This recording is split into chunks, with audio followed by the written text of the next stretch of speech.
پاکستان میں کسی سے ہیومن ڈیولپمنٹ کی بات کرتے ہیں تو وہ بندہ پوچھتا ہے یہ کیا ہے بھائی، ہیومن ڈیولپمنٹ کیا ہوتا ہے؟ دنیا میں یہ بہت اہم سبجیکٹ ہوتا ہے کہ آپ انسان سازی کیسے کر رہے ہیں۔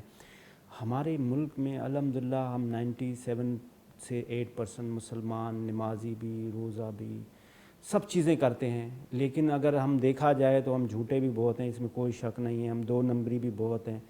یہ جو ہیومن ڈیولپمنٹ کا جو آپ کے پاس ڈپارٹمنٹ ہے،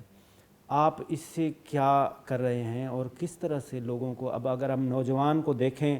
تو اتنا فرسٹریٹ ہے اور اس کو سب کچھ پتہ ہے، مطلب وہ کہے گا کہ مجھے سب پتہ ہے، مجھے کوئی سکھائے بھی نہیں، اور اتنا فرسٹریٹ ہے۔ یہ ہیومن ڈیولپمنٹ کے لیے آپ کیا کریں سر؟ ہیومن ڈیولپمنٹ ایکچولی میں بتاؤں،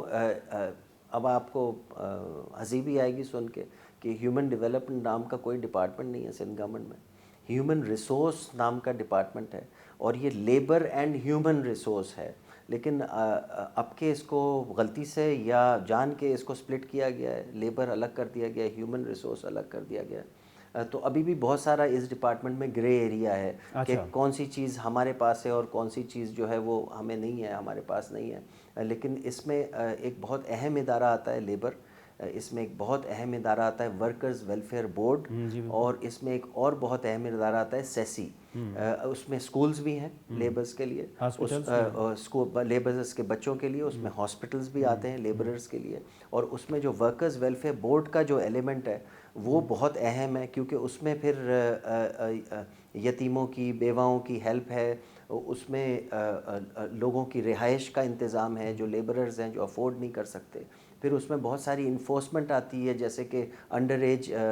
بچوں کو امپلائی کرنے کی ریسٹرکشنز ہیں، پھر اس میں منیمم ویج کی ریسٹرکشن ہے۔ تو بہت اہم ادارہ ہے میں سمجھتا ہوں لیبر اور ہیومن ریسورس۔ ہیومن ڈیولپمنٹ شاید اب آپ کے منہ سے نکل گیا تو ہونا چاہیے ڈپارٹمنٹ۔ دیکھیں، ہیومن ڈیولپمنٹ تو یہ ہے نا کہ آپ بندے کو اکنامیکلی اسٹرینتھن کر دیں تو وہ ڈیولپ ہو جائے گا۔ جی جس ہاں، طرح سے آپ لیبر ڈپارٹمنٹ کے تھرو اگر اس کو منیمم ویج پورا دلائیں، اس کو آپ فیسلٹی پورا دلائیں، ڈیولپمنٹ تو اکنامیکل دوسرا بھی ڈیولپ۔ ایلیمنٹ ہے اس میں، سندھ گورنمنٹ کے کچھ ادارے ہیں، ان کا نام ہے اسٹیفٹا، آپ نے سنا ہوگا، سندھ ٹیکنیکل اینڈ ووکیشنل، اور پھر ایک ادارہ ہے پتھم جو یہاں سے دور نہیں ہے،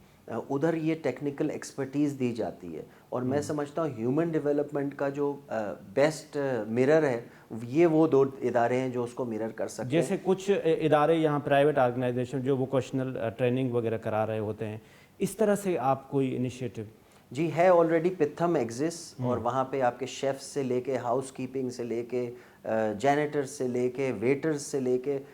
مینیجرز، ہر لیول کے ادھر ٹرینڈ سٹاف آپ کو مل رہا ہے۔ پھر اگر اسٹیفٹا کو دیکھیں جو کہ میرے پاس نہیں ہے، لاسٹ ٹائم میرے پاس تھا، اس لیے مجھے تھوڑی سی نالج ہے اس ڈپارٹمنٹ کی، لیکن ادھر بھی ٹیلرنگ کا کام، باربرز جو نائی ہوتے ہیں، بیوٹی پارلر کا کام سکھایا جاتا ہے، سیونگ کا کام، نیٹنگ کا کام، پینٹنگ کا کام سکھایا جاتا ہے۔ تو اس طرح کے ادارے ایگزسٹ کرتے ہیں، لیکن اس دفعہ بھی میں نے یہی ریکویسٹ کی تھی کہ صرف ان کا ساتھ جو ہے وہاں تک نہ دیں، صرف جہاں تک ان کو سکھانے کا ٹائم ہے، ان کا ساتھ تھوڑا اور آگے یہ دیں کہ ان کو جابز بھی دلائیں اور ان کے لیے ایونیوز کھولیں، اور کوشش کریں کہ کوئی ایکسچینج پروگرام باہر کے ملکوں کے ساتھ اگر ہم سیٹ کر پائیں۔ Turkey is very forthcoming in these things, بہت سارے ممالک ہیں جو ہمارا اس میں بہت ساتھ دیتے ہیں، یو اے ای بہت فورتھ کمنگ ہے، سعودی عربیہ ہے۔ تو اگر ہم کسی طرح سے کوئی ایک ٹریننگ پروگرام، ایکسچینج پروگرام کر سکتے ہیں اپنے گریجویٹس کا، جو اچھے مارکس لے کے گریجویٹ ہوئے ہیں، تو اس سے یقیناً جو ہے وہ آنے والی نسلوں کو فائدہ نظر آئے گا کہ ان کی جو ایکسپرٹیز ان کو سکھائی جا رہی ہے وہ اس کو اور امپروو بھی کر سکتے ہیں، اور باہر کی ایکسپرٹیز یہاں پہ پھر لا بھی سکتے ہیں۔